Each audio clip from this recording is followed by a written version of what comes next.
रोजमर्रा के जीवन में हम हजारों वस्तुएं खरीदते हैं और उनका उपयोग करते हैं, परंतु सामान्यतः ऐसी वस्तुओं के संबंध में जो संरक्षण है वो लोगों को पता नहीं होता है। क्या हम जानते हैं कि असली उपभोक्ता कौन है और उसको क्या क्या राइट्स मिले हैं? Hello everyone, welcome to my channel legal lifeline. I am Ram Gurjar और आज का हमारा टॉपिक है उपभोक्ता संरक्षण अधिनियम या the consumer protection act 2019। Very interesting and important topic. This topic is suggested by a best mentor and very supportive person, Advocate Rahul Joshi sir. Thank you so much sir for suggestion. दोस्तों, आज के इस video में हम consumer protection act 2019 जो कि consumer protection act 1986 का था, उसमें कुछ चेंजेस करके लाया गया है, उसके संबंध में कुछ महत्वपूर्ण बातों का अध्ययन करेंगे। तो आइए हम देखते हैं। उपभोक्ता के संरक्षण से संबंधित आधुनिक आंदोलन, जिसे उपभोक्ता आंदोलन भी कहा जाता है, की शुरुआत 15 मार्च 1962 को अमेरिका से हुई। इस दिन अमेरिका के राष्ट्रपति केनेडी ने उपभोक्ता के अधिकारों को बिल्स ऑफ राइट्स में सम्मिलित करने की घोषणा के साथ साथ उपभोक्ता सुरक्षा आयोग के गठन की घोषणा की थी। इस उपलक्ष्य में प्रति वर्ष 15 मार्च को विश्व उपभोक्ता दिवस मनाया जाता है। इसके बाद भारत में 1986 में उपभोक्ता संरक्षण अधिनियम बना, जिसमें संशोधन करके उपभोक्ता मामलों में खाद्य और सार्वजनिक वितरण मंत्री रामविलास पासवान ने 8 जुलाई 2019 को लोकसभा में उपभोक्ता संरक्षण बिल 2019 पेश किया, जो कि भारत में 20 जुलाई 2020 से उपभोक्ता संरक्षण अधिनियम 2019 लागू हुआ है।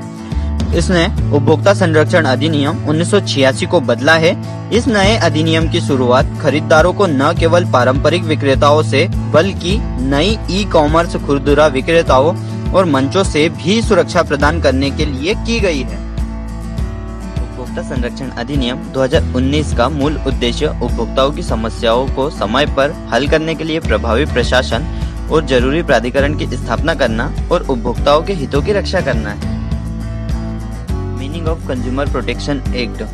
उपभोक्ता संरक्षण अधिनियम 2019 उपभोक्ताओं के हितों की रक्षा करने का एक कानून है, जो कि देश भर में जो उपभोक्ता अदालतें हैं उनमें बड़ी संख्या में लंबित मामलों को जल्दी निपटाने के लिए बनाया गया है। इस अधिनियम के पास उपभोक्ता के शिकायतों को तेजी से हल करने के तरीके और साधन हैं।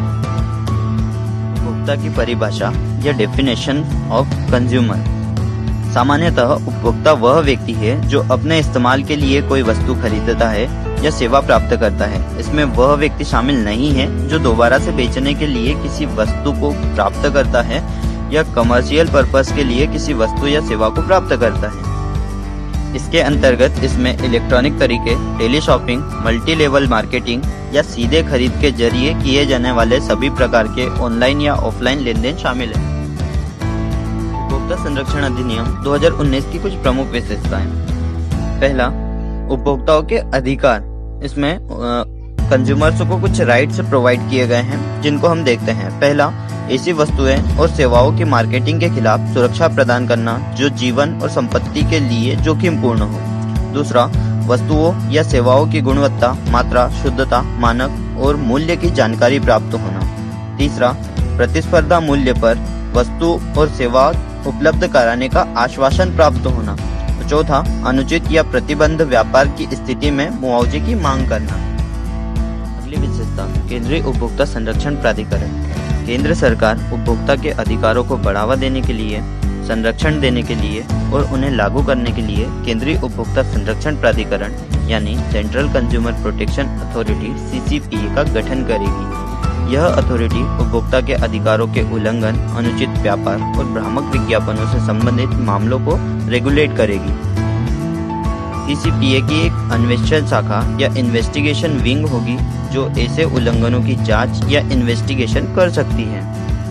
CCPA के पास उल्लंघनकर्ताओं पर जुर्माना लगाने, उनके बिके हुए माल को वापस लेने और सेवाओं को वापस लेने के आदेश पारित करना, अनुचित व्यापार प्रथाओं को बंद करने और उपभोक्ता द्वारा भुगतान की गई कीमत को वापस से दिलाने का अधिकार भी होगा।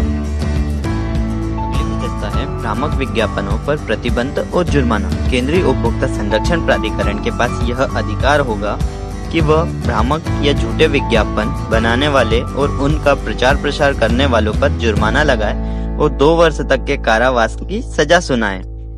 यदि कोई व्यक्ति या कंपनी इस अपराध को बार बार दोहराता है या दोहराती है तो उस पर 50 लाख रुपए तक का जुर्माना और 5 साल तक के कारावास का प्रावधान है। Jurisdiction under the consumer protection act, उपभोक्ता संरक्षण अधिनियम 2019 ने उपभोक्ता विवाद निवारण आयोग ने राष्ट्रीय, राज्य और जिला विवाद निवारण आयोग के ज्यूरिसडिक्शन को तय कर दिया है।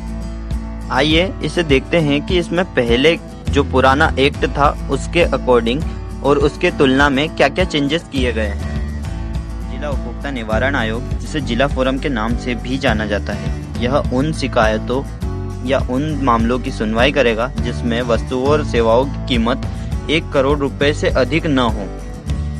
पिछले अधिनियम में इसका क्षेत्राधिकार केवल 20 लाख रुपए तक के मामलों की सुनवाई का था। राज्य आयोग यह उन शिकायतों के मामलों की सुनवाई करेगा जिसमें वस्तुओं और सेवाओं की कीमत 1 करोड़ से अधिक हो, लेकिन यह 10 करोड़ से ज्यादा नहीं होनी चाहिए। पिछले अधिनियम में यह सीमा 20 लाख से 1 करोड़ थी। राष्ट्रीय आयोग यह वस्तुओं और सेवाओं के संबंध में 10 करोड़ रुपए के मूल्य से अधिक की मामलों की सुनवाई करेगा। पिछले अधिनियम में यह सीमा 1 करोड़ से अधिक थी। उत्पाद की जिम्मेदारी या प्रोडक्ट लायबिलिटी। प्रोडक्ट लायबिलिटी का अर्थ है प्रोडक्ट के मैन्युफैक्चरर, सर्विस प्रोवाइडर या विक्रेता की जिम्मेदारी। यह उनकी जिम्मेदारी होगी कि वह किसी खराब वस्तु या सेवा के कारण होने वाले नुकसान या क्षति के लिए उपभोक्ता को मुआवजा दे। मुआवजे का दावा करने के लिए उपभोक्ता को एक्ट में उल्लेखित खराबी या दोष से जुड़ी कम से कम एक शर्त को साबित करना होगा। उपभोक्ता संरक्षण अधिनियम 2019 से उपभोक्ताओं को लाभ।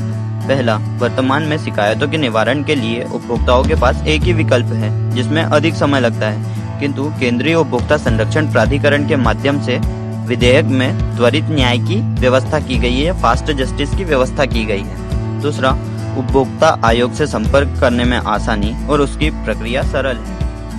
इस अधिनियम में वर्तमान उपभोक्ता बाजार के मुद्दों, ई कॉमर्स और सीधी बिक्री के लिए नियमों का प्रावधान है। भ्रामक विज्ञापनों के कारण उपभोक्ता में भ्रम की स्थिति बनी रहती है तथा उत्पादों में मिलावट के कारण उनके स्वास्थ्य पर प्रतिकूल प्रभाव पड़ता है। भ्रामक विज्ञापन और मिलावट के लिए कठोर सजा का प्रावधान है जिससे इस तरह के मामलों में कमी आए। तो दोस्तों, आज के इस वीडियो में हमने उपभोक्ता संरक्षण अधिनियम 2019 का अध्ययन किया। आई होप आपको मेरा वीडियो अच्छा लगा होगा। So friend, please like, share and subscribe my YouTube channel and do comment also. Thank you.